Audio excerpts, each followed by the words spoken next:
Jim Bloom, we have Mark Skibby, a lot of different accountants I'm working with. We have plumbers, we have construction people. These are the types of jobs we have created. And these are the type of jobs Michigan does want. We need to let Shooty know that. Get rid of Shooty, get rid of Snyder! Woo! Get rid of Snyder too! So with this unity, we need to band together. Because elections are all elections are important. Not whether it's a governor's race, a local race, these are all important for us. You know, last year the Midwest Cultivator had an election guide. That was very important. People need to read this.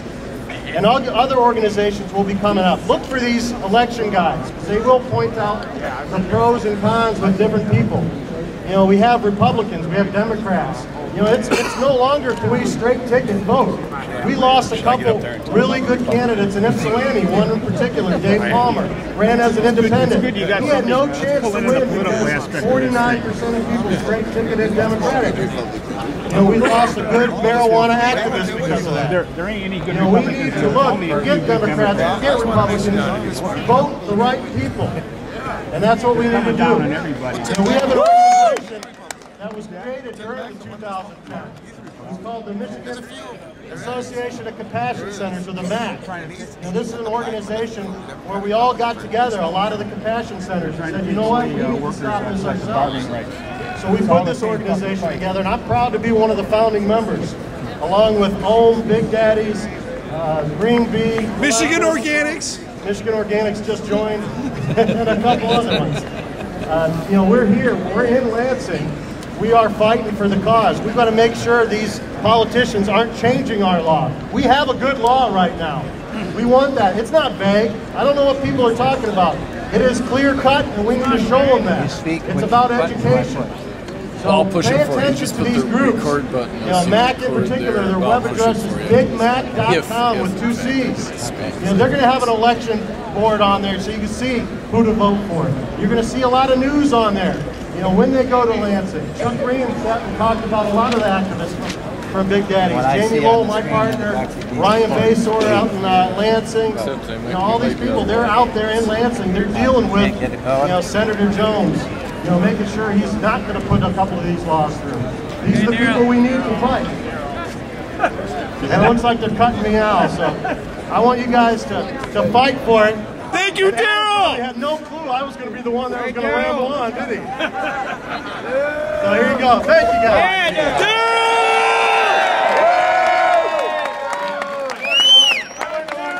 Not to cut your sponsor off. Listen, Daryl brought it up, and I stole this from somebody, and I apologize to whoever wrote this, because I've been using it since I saw it. I thought this was the greatest thing ever written about our law. The Michigan Medical Marijuana Act is a well-written law, clearly understandable to anybody who approaches it with an open mind. The only people having a hard time understanding it are public officials who are determined to thwart the will of the voters and just can't get the law to say what they want it to say, no matter how many times they read it. Ain't nothing wrong with this law. I can understand it. I can't understand any of the laws they write, but this one I understand. So, this year, being the 40th annual Hash Bash, we knew that this would be big. We knew that we would have a huge crowd. We were hoping for a little warmer weather, but this will do. A couple weeks ago, I got an email asking me if I would be interested in having this next speaker as a speaker. My response was, tell me what I need to do to make this happen.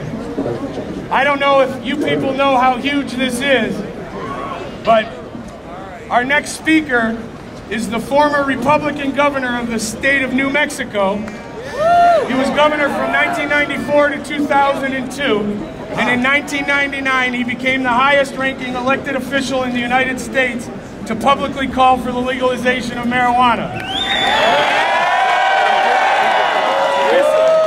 This is our kind of guy, and I hear a rumor that sometime in the month of April he's going to announce that he's going to run for president.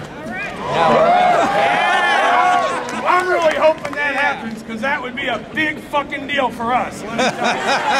So, it's a great pleasure. I'd like to introduce Mr. Gary Johnson. Yeah!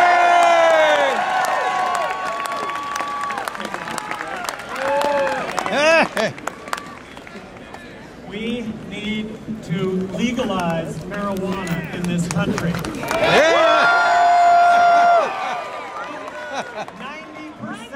of the drug problem is prohibition-related, not use-related. That's because you don't use. Half of everything we spend on this country on law enforcement, the courts, and the prisons is drug-related. And what are we getting for the money that we're spending? We're arresting 1.8 million people a year in this country on drug-related crime. We now have 2.3 million people behind bars in this country, which is the highest incarceration rate of any country in the world.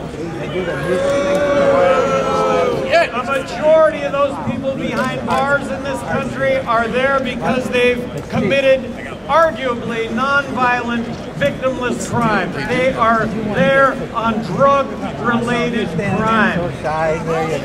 We're at a point right now in this country where 46% of Americans support legalizing marijuana.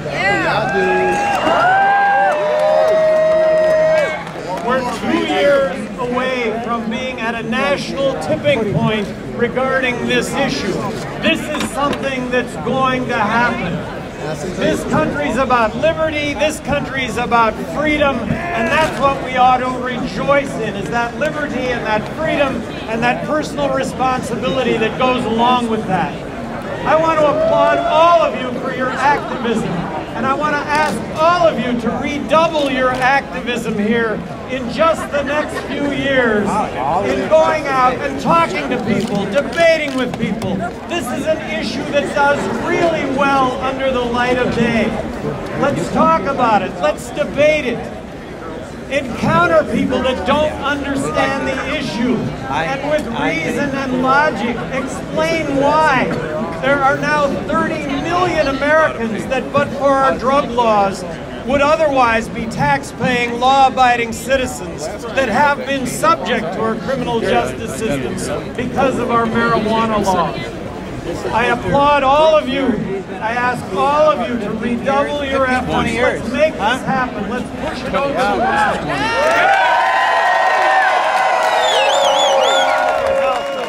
Pretty good.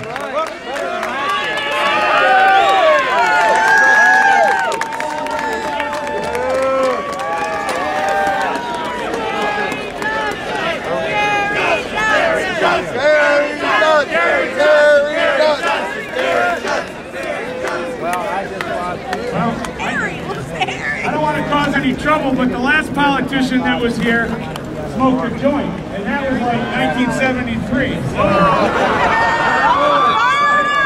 promise me if you make it into the presidency, you'll hire me as your drug czar. I just want access. And of course, the reason that they don't realize that there's a problem with drugs is because they don't use them and run out. Remember that. Next up, I'd like to bring up an old timer who's been with us for many years here at Hash Bash, Mr. Marvin Marvin.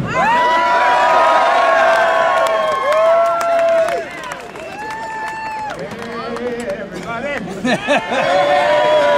You heard the news. Freedom is a coming. Freedom is a coming. Come on, say it. Freedom is a coming. Freedom.